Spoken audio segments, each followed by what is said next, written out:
नमस्कार बालमित्रांनो, आज आपण इयत्ता चौथी विषय मराठी मला शिकायचंय या पाठाचा संपूर्ण स्वाध्याय पाहणार आहोत. प्रश्न पहिला, एका वाक्यात उत्तरे लिहा. स्नेहा का रडत होती? उत्तर, स्नेहाचे बाबा तिचे नाव 5वीच्या वर्गात टाकत नव्हते म्हणून स्नेहा रडत होती. सरपंचांनी बबलीला कोणत्या इयत्तेत प्रवेश घेतला? उत्तर, सरपंचांनी बबलीला 5व्या इयत्तेत प्रवेश घेतला होता. मुख्याध्यापक आणि सरपंच सखारामच्या घरी का गेले?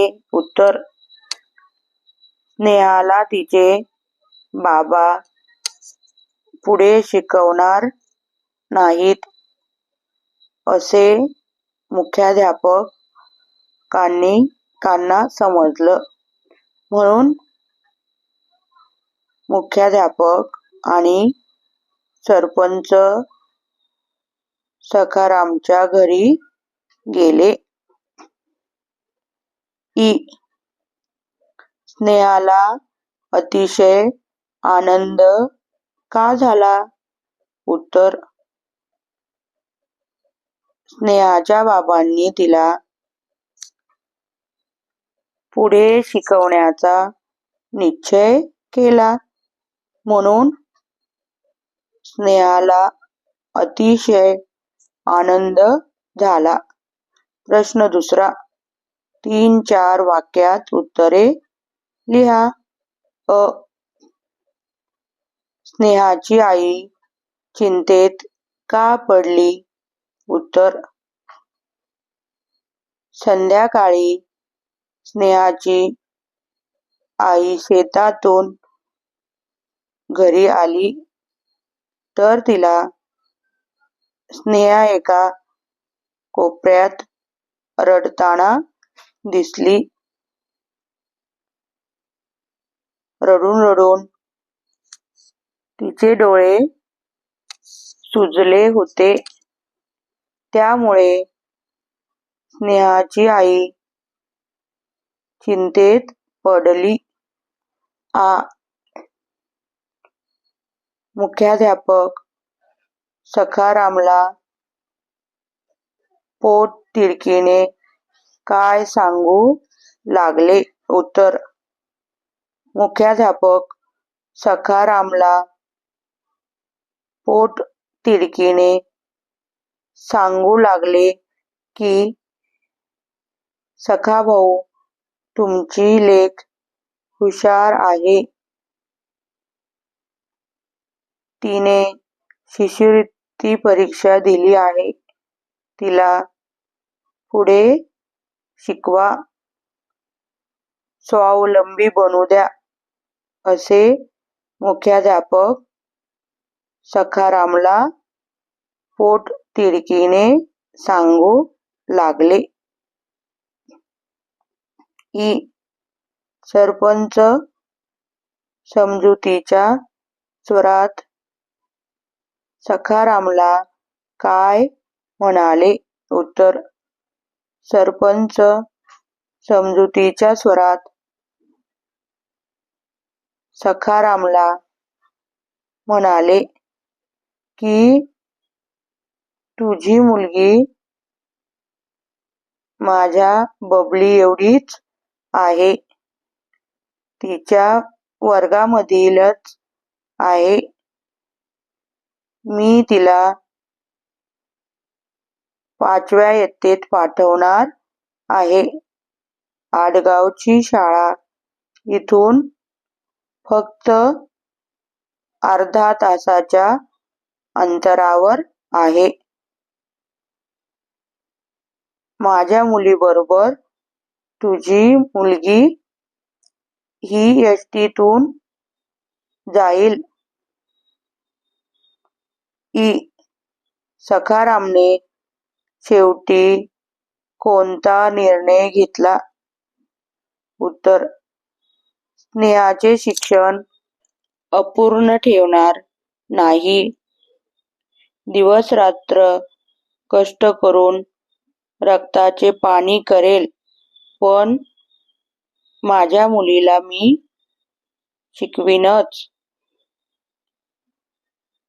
निर्णय सखारामने शेवटी घेतला. प्रश्न तिसरा. खालील शब्दसमूहाचा वाक्यप्रचारांचा अर्थ सांगून वाक्यात उपयोग करा. अ. चिंतेत पडणे, काळजीत पडणे. वाक्य. अंधार पडला तरी राजू घरी आला नाही, म्हणून राजूची आजी चिंतेत पडली. आ. गहिवरून येणे, मन दाटून येणे. वाक्य. खूप दिवसांनी बाबा परदेशातून घरी आल्याने पाहून राजूचे मन दाटून आले. ई. डोळे पाणावणे, डोळ्यात अश्रू दाटणे. वाक्य. फार कष्टाने केलेल्या शेती हिरवीगार पिके पाहून सखारामचे डोळे पाणावले. ई. अचंबा वाटणे, आश्चर्य वाटणे.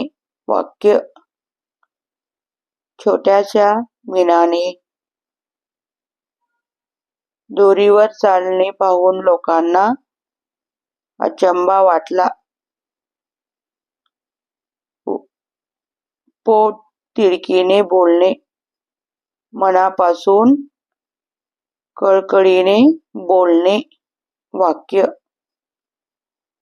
गुरुजी शाळेत मुलांना पोट तिडकीने शिकवत होते. उ. रक्ताचे पाणी करणे, खूप कष्ट करणे. वाक्य. 2 वेळचे नीट खायला मिळावे यासाठी राजूचे बाबा दिवसभर रक्ताचे पाणी करतात. प्रश्न चौथा.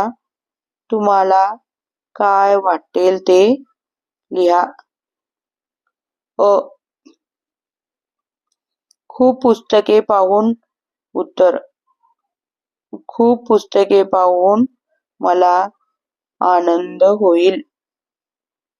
ती पुस्तके कधी एकदा वाचून पूर्ण करतो असे वाटेल. आ. बाजारात फिरताना. उत्तर. बाजारात फिरताना मला बाजारातील विविध वस्तू बाबत अधिक माहिती जाणून घ्यायला खूप आवडेल. ई. आजारी व्यक्तीला पाहून. उत्तर. आजारी असणारी व्यक्ती लवकरात लवकर बरी होऊन दे अशी मी प्रार्थना करेन. तिला काही मदत हवी असल्यास ती देखील करेन. ई. झोपेत असताना कोणी हाका मारल्या तर. उत्तर. झोपेत असताना कोणी हाका मारल्या तर मी झोपून न राहता लगेच उठून कोण कशासाठी हाका मारत आहे ते पाहीन. प्रश्न 5. खानदेशातील लोक कसे बोलतात याची काही उदाहरणे खाली दिली आहेत. पाठातील संवादाची हीच वाक्य तुम्ही तुमच्या परिसरात कशी बोलाल ते त्या वाक्यासमोर लिहा. ओ माय, माले पुढे शिकान छे. उत्तर, अगं आई, मला पुढे शिकायचं आहे. स्नेहा, तुले चौथी लोंग शिकाड. आते आणखीन पुढे शिकीसन काय करशील तू? उत्तर, स्नेहा तुला चौथीपर्यंत शिकवला. आता अजून पुढे शिकून काय करशील तू? अरे सखा, तुम्ही पोरगी एवढीच म्हणी बबली तिनाच वर्गामधनी. उत्तर, अरे सखा, तुझ्या मुली एवढीच माझी बबली तिच्याच वर्गातली. मग पोरगीना बाबतमाच असा भेद कसा ले? उत्तर, मग मुलींच्या बाबतीतच असा भेद कशाला? अपुरं शिक्षण नको, दिनरात कष्ट करसू, अरगतनं पाणी करसू, पण म्हणी अंडेरले शिकाडसू.